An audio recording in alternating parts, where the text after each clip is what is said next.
عرفات کے آداب۔ 9 ذی الحجہ کو فجر کے بعد عرفات کے لیے روانہ ہونا، وقوف عرفات میں اپنا رخ قبلے کی طرف کرنا، عرفے میں ذکر اور دعا کا اہتمام کرنا، عرفات میں امام کے ساتھ ظہر اور عصر جمع کر کے پڑھنا، عرفات کے خطبے کا مختصر ہونا، عرفات سے واپسی پر حتی المقدور تیز چلنا۔ مزدلفے کے آداب۔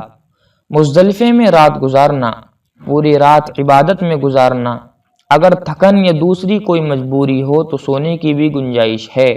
رمی جمار کے لیے کنکریہ مزدلفے یا راستے سے لے لینا۔ مزدلفے میں مغرب اور عشاء کی نماز ایک ساتھ پڑھنا۔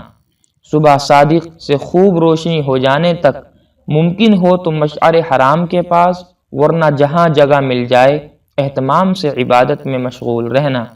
مزدلفے سے منی کی طرف روانگی میں وادی محصر سے تیز گزرنا۔ اللہ تعالیٰ سے دعا ہے کہ اللہ رب العزت ہم سب کو ان تمام باتوں پر عمل کرنے کی توفیق عطا فرمائے، آمین۔